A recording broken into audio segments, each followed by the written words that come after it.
As you sow will you reap. जो बोइएगा काटिएगा। आप जानते हैं स्वर्गीय रामविलास पासवान जी देश के बड़े सम्मानित नेता थे और उन्होंने इस पार्टी की स्थापना की थी। और 2020 के चुनाव में आपने देखा कि बिहार में जो एनडीए गठबंधन, जनता दल यू, भारतीय जनता पार्टी, लोजपा, बहुत शानदार ढंग से हम लोगों का कोऑर्डिनेशन था। हम लोगों ने चुनाव लड़ा और 40 में से 39 सीट हम लोग जीते। परफेक्ट कोऑर्डिनेशन हम लोगों का था। रामविलास जी की खराब हुई।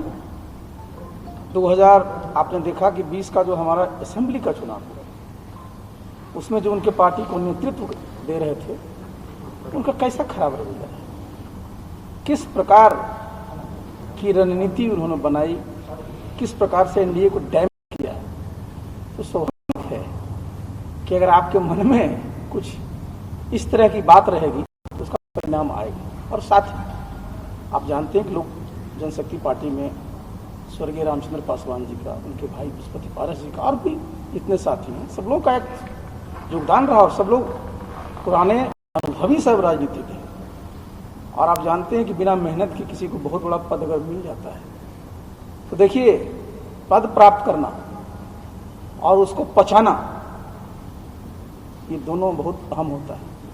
और स्वाभाविक है कि अगर आप किसी पद पर हैं और अपने व्यवहार से, अपने कंडक्ट से आपके जो सीनियर हैं, आपके जो सहयोगी हैं, उनको सम्मान नहीं दीजिएगा तो क्या ऑप्शन होगा। और यही कारण आप देखिए ना कि 6 में से 5 लोगों ने निर्णय लिया। ये तो मैंने बताया ही कि जो यहाँ विधानसभा के चुनाव में जिन्होंने जिस प्रकार की नीति अपनाई, उससे लोग नाराज थे। आपको याद होगा, इसी हॉल में हम लोगों ने कुछ महीने पूर्व हमारे अध्यक्ष बहुत सारे साथी ज्वाइन किए। तो स्वाभाविक है कि जैसा मैंने कहा करिएगा वो पाइएगा। ये उन लोगों के लिए कड़ा संदेश नहीं है जो नेगेटिव पॉलिटिक्स केवल करते हैं, लगातार हमने किसी पर्टिकुलर व्यक्ति के या किसी पार्टी से डेवलपमेंट की बात नहीं करते हैं, क्या उन लोगों के लिए मैसेज नहीं है? देखिए, राजनीति जो हम लोग करते हैं, अब जो करना चाहते हैं, ठीक का कि एक लंबी राजनीति होनी चाहिए और लंबी राजनीति का अपना एजेंडा होता है। आपकी अपनी एक विचारधारा होती है और सवेरे शाम बदलने वाली अगर आप सोच रखिएगा और इधर से उधर करते रहिएगा तो स्वाभाविक है कि आप लंबी राजनीति नहीं करेंगे। लंबे रेस के घोड़ा को बहुत जरा संभल करके चलना पड़ता है।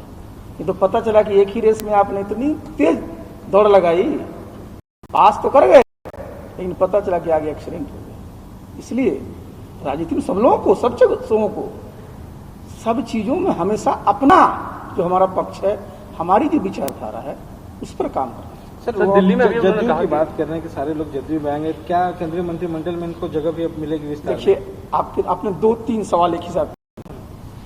जहां तक केंद्रीय मंत्रिमंडल का सवाल है तो मैंने 2 दिन बता चुका, उसमें कुछ कहने की आवश्यकता नहीं। जब भी विस्तार होगा हम लोगों ने बता ही दिया उसको। जहां तक जो आज अलग हुए हैं, पहले तो आप जानते हैं इसकी प्रक्रिया है, वो प्रक्रिया पूरी होगी, उसका नोटिफिकेशन होता है, अलग दल की मान्यता मिलती है, उनके नेता बनते, सब चीजें होता है।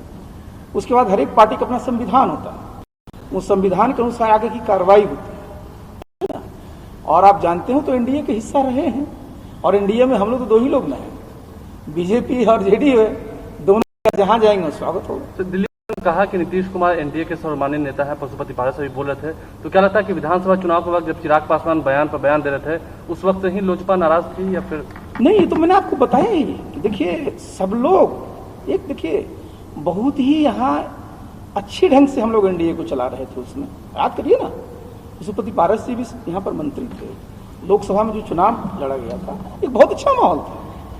और जिस प्रकार माहौल को खराब किया गया तो स्वाभाविक है, लोग सब लोग अंदर से कोई प्रसन्न तो थे नहीं, सब लोग दुखी थे। तो वो तो होता ही है ना, कितना दिन तक लोग किसी के मनमानी को बर्दाश्त करें।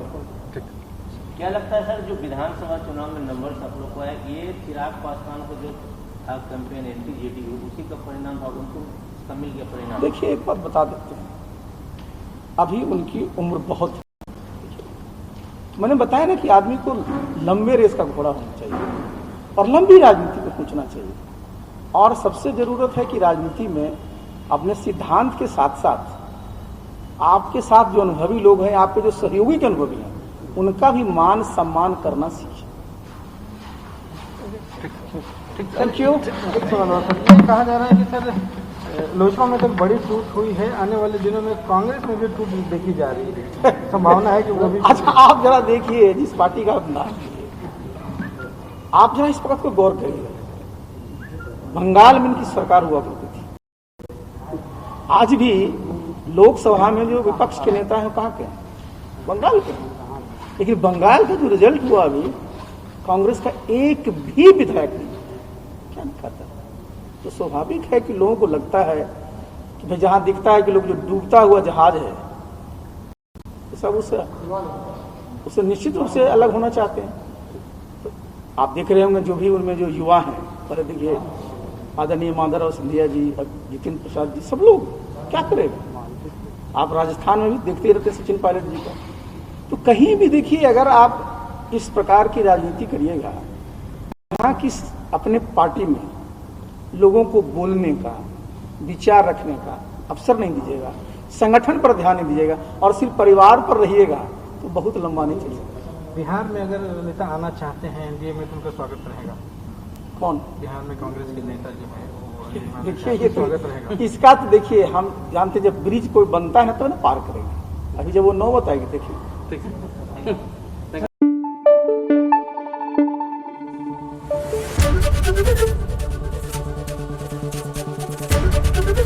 एबीपी न्यूज आपको रखे आगे।